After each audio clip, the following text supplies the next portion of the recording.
Hey guys, name's Cipriano. I'm JC Hull. And we're interns at Eastern Michigan University and we're coach around McKeefery. Today we're going to be talking to you about CrossFit and is it for the athlete. Today we're going to kind of highlight what CrossFit is, talk a little bit about why it's important and what a strength coach should know about it, take a look at some of the advantages of CrossFit, some of the drawbacks, and then I'll finish it up with a quick discussion just about anything we can take from CrossFit and apply to a strength and conditioning setting. So let's start off here. What is CrossFit? Really, CrossFit is a community, it's a sport, and it's also exercise. CrossFit is a growing community. There's a lot of locations all around the world, and that's a big factor we're going to talk about in just a little bit. Additionally, CrossFit is a sport. It can be seen on ESPN now. They do the CrossFit Games, and every year they crown the fittest man and fittest woman in the world. And that is a growing sport, as you can see. Additionally, CrossFit is exercise. And what it really does is it combines all different types of exercise, different modes, and just puts them into different workouts. So really, you can see in the screens, they use just about every combination and different type of exercise you can think of. And they use that to perform their workouts with it. Greg Glassman, the creator of CrossFit, is quoted saying that our specialty is in not specializing. Really, they're preparing the body for the known and the unknown. What the creators of CrossFit have done is taken a look at all different types of athletics, all different types of fitness goals and aspirations that a person could have. They've drawn in that all different types of training that could prepare someone to get to that level. So really, CrossFit is a very generalized way of training, or way of doing exercise. So now then that we know a little bit about what CrossFit is, let's talk a little bit about why it's important and what we should, why we should really tune into what CrossFit is. So these two are just kind of pictures of the reach of CrossFit. The top, of course, is the whole world. So worldwide, these are the different gyms that are affiliated with CrossFit. So in the United States alone, there's over 6,000 gyms affiliated with CrossFit. And then kind of the bottom ones is zoomed in of our region right now. As you can see in Ann Arbor, there's 26 different gyms within a 15-mile radius of Ann Arbor. So it reaches a lot of people. There's 35,000 accredited CrossFit trainers in the United States alone, and that's only the level 1. They kind of the new novice recruits. As he's mentioned, it's a sport as well. It debuted back in 2011. With that debut, they had 26,000 people sign up for the sport. A year later, it more than doubled to 69,000, and then last year it was 138,000 total athletes signing up to compete in the sport. So as you can see, it's growing and it has a global reach.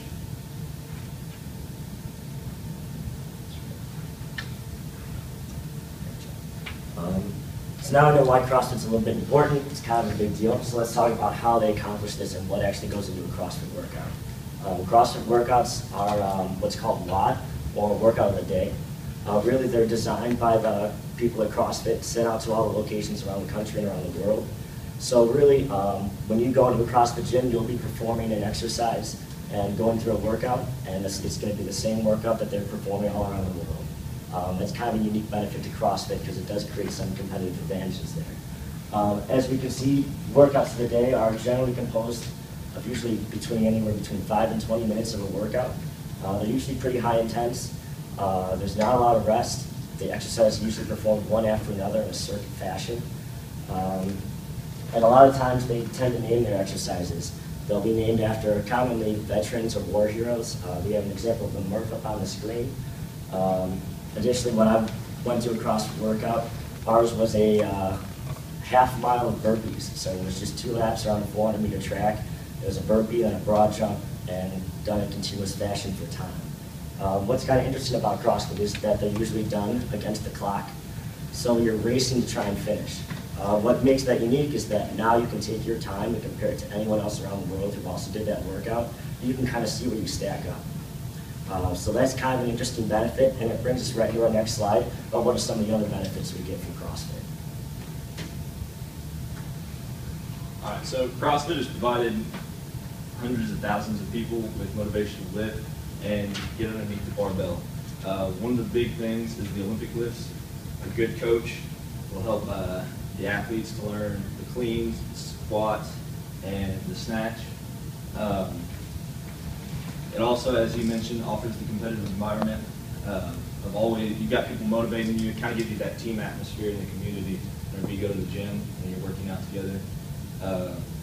It also incorporates random workouts as one of the big things that they like to pride themselves on. So it's not just the same program week after week.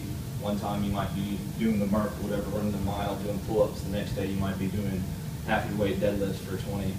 The workouts are very random and just gives you a good chance to see different types of exercise. It's not the same thing over and over again.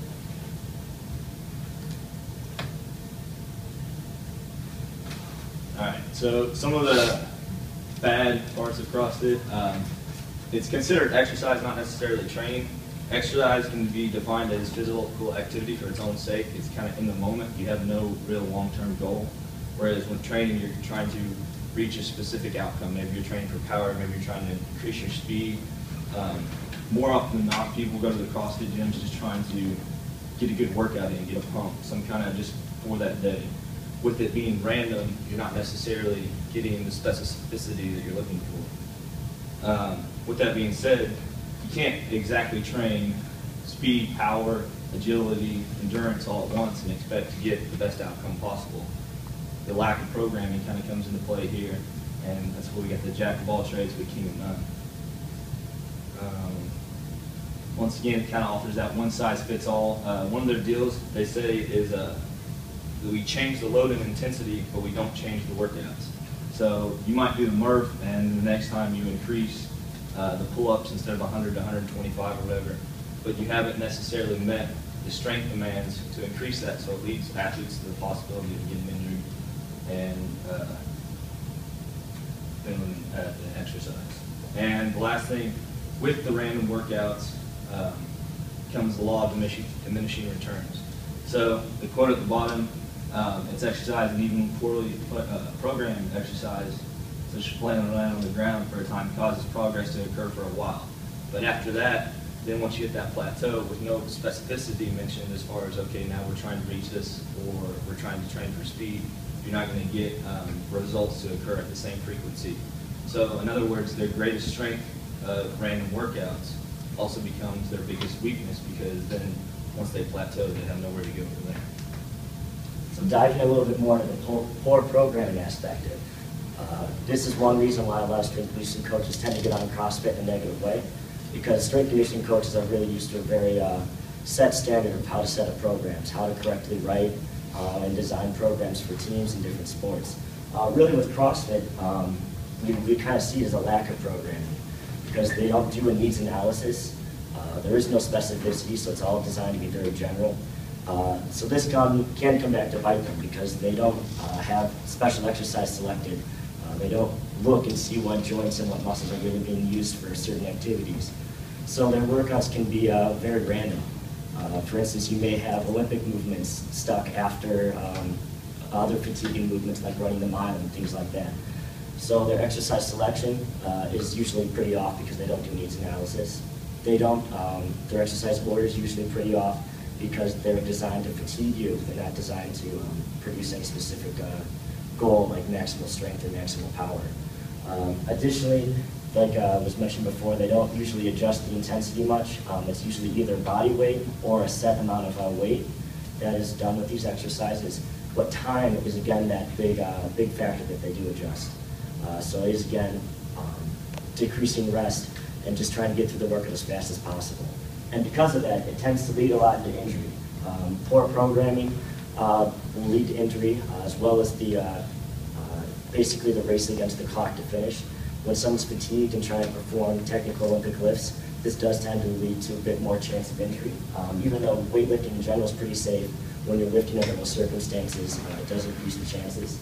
Additionally, a lot of their coaches may not have the level of experience needed, especially when we're talking about the CrossFit coaches who are only certified through the CrossFit certification.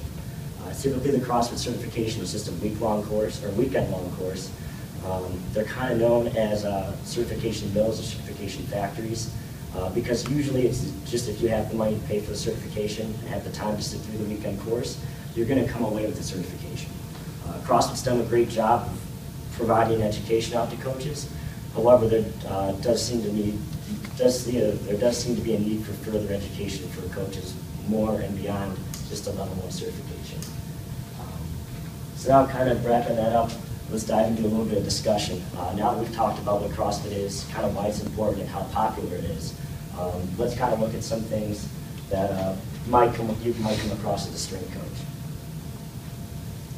So our first thing, you just kind of got a situation. So if one of your athletes is leaving for the summer, you're at a smaller NAI school or D3, doesn't really have a strength and conditioning program or coach to make out the program for everybody. So your athlete asked about CrossFit for summer conditioning.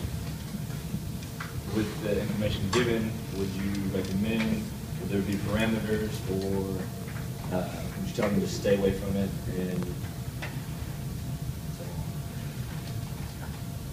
Any ideas? I think it's better than nothing. That's the positive I see in CrossFit, like you guys kind of mentioned, is it is getting people physically active. It is bringing the Olympic lifts into light. So as long as they have a good coach and they're learning the Olympic lifts correct, that's great. Getting more people in Olympic lifting. And if you have a small school athlete that, in their case, wouldn't really do anything for the summer, I'm sure they're going to kind of develop that base. But again, looking at their sport, if they're a strength and power athlete, are they really going to need the kind of endurance and condition that you're doing there? So that's where you might want to put in parameters, educate them on what they can get out of it and not. But overall, I would say it's a good alternative to doing nothing.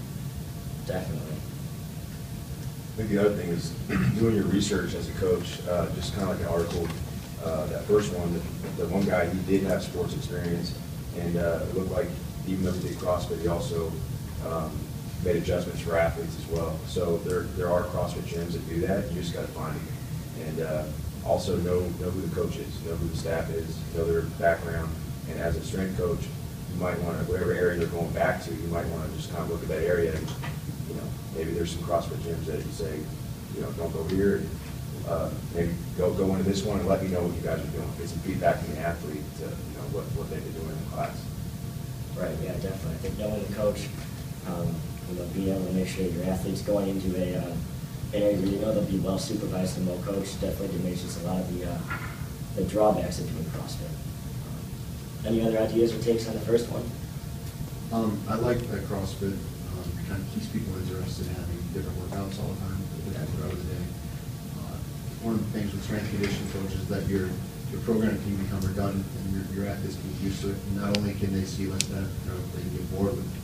So I think maybe incorporating CrossFit, some aspects of CrossFit, at least in terms of variety, your strength conditioning program would be a positive thing. Definitely. That kind of leads us into the next topic. Does CrossFit offer any ideas or models to strength conditioning coaches that we could draw from? Perfect example is that variety. Coach Mack does pride himself on his variety of exercises. We're always doing different things. We don't usually typically do a lot of the same exercise with the athletes at all. So that's one kind of parallel we can look at with CrossFit, where there's always going to be variety. There's nothing that's going to get you bored of working out. But is there anything else we can draw from that? Back there, Norcott. So I like the idea of incorporating like a finisher at the end of a workout with a team that's ready for it, and CrossFit style finisher might be the way to go. Maybe do the same finisher for 2 weeks on a Monday or something, and try and change it up. Let the bodies get used to it for a little bit, and then get after it, or change the weight of the finisher and things like that. But you say between 5 and 20-minute workouts, so you do between a 5 and 10-minute finisher at the end of a workout. Really builds a team and pushes themselves a little bit. Right. There you go. I was actually going to say very similar, so like piggybacking off of that is just like he said, especially towards the end of a lift, more with accessory work. I like their high intensity exercising because it's kind of like you're still getting resistance training at the same time. It's kind of some endurance work getting in there, conditioning. So instead of doing your lift, and then if you don't have time to condition them at the end, you can kind of incorporate that aspect just to get, two birds with one stone. Right. But I mean, I wouldn't do that with like an Olympic lift or like squats where they really need to get proper rest or something. But definitely with like accessory exercise, it's good. I think, from my understanding, they do a good job as far as taking large groups and getting them through a workout. So I think especially at the smaller schools and learning to maximize space and get a huge team in through a lift, that's kind of one model you can look at them for. I was going to say the finisher. I think that's a big thing. But then most importantly, you talked about it, is their business model and their brand and how they've exploded. I think all of us with like an entrepreneurial mindset really need to look at how they became so successful. Right. And a lot of that's due to their built up of a community and how tight. It's almost like a team, that they develop in there. So that's kind of one of the reasons that people are so drawn to it and why they stick with it. Is because they're not only doing exercise, but they now have someone else who holds them accountable. Which is, I think, another aspect we can draw in is now, we're all coaches, we're holding our athletes accountable. And then we also have, our athletes, their peers are holding them accountable too. So we definitely have teams that we're working with, we have that team atmosphere, but holding them accountable and encouraging them like that, I think is another aspect we can take away from CrossFit. Anything else? Just piggybacking off of what Vega and Norcross said also, the competitive side of things I do agree with. I think it offers athletes something that we often miss in bringing guys together on a regular basis for competitiveness. And then also what Sean said with the business model, it doesn't, from what I've seen in videos and reading some articles, it doesn't appear to be a ton of ego involved in it. Like you said, huge piece of community, being able to have an open mind and share ideas and things like that. And I think that's something we can draw off as strength coaches as well, is sharing ideas like that.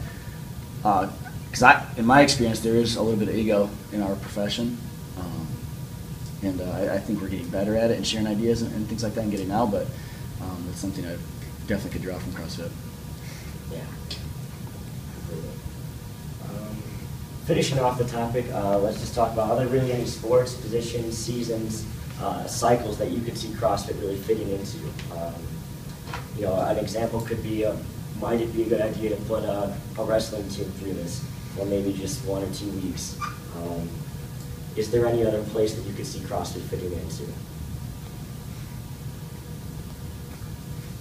Megan. Once again, going back to what we talked about with finishers, I think that's great for like in-season teams, because I know at least in my school, in-season teams come in and they're just exhausted. You might not have a full hour with them, so you just want to get as much bang for your buck within a small amount of time, so kind of more high-intensity exercise might be beneficial in that aspect. Right. I think gymnastics would be something to maybe look into there, because it's very rarely you have one athlete just working on only a beam.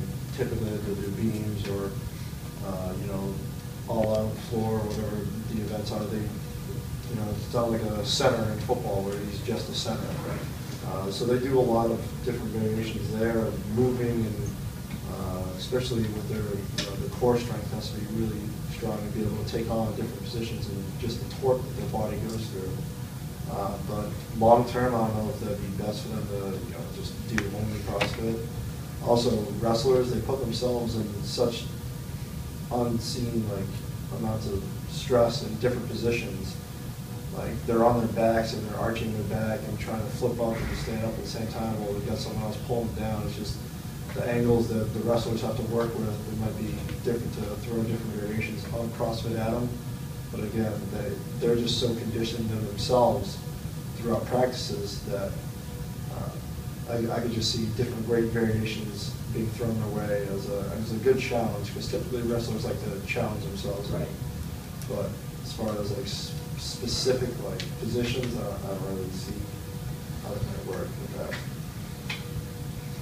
that. I wouldn't necessarily throw it in season. I think we have a fine line to walk anyway with sports coaches and preparing athletes for competition. I think if we're talking about peaking different sports, I would have a hard time throwing it in. I would throw it in because of the volume involved. I would throw it in as a base layer, increase in volume with the metabolic piece that CrossFit does offer. I like that, and for general conditioning. Now, when you get like what Vega said with the specific lifts, technique is thrown out the window with CrossFit. I would have a hard time implementing that, but the metabolic aspect, absolutely. Just to go back on what Sean just said, I mean, the technique, even if we do like the idea of the finishers, it's taxing on them, so they might get lazy with certain thing if you do a barbell complex and like a run or something like that. So that's just something to watch out for. But also, yeah, definitely, like you said, with the coaches, the in-season part, they're always just there making sure that their athletes can perform at the best level possible. So maybe postseason, like right when they get done with the season, they want to get out of the weight room, throw a little curveball their way, or maybe first season of the off-season cycle. But yeah, not an in-season thing. That's just my opinion as well. Perfect. All right, thank you guys for your time. Any questions before we wrap things up? All right, thank you then once again. I'm Paul Cipriano, JC Cole. and you guys have a good day.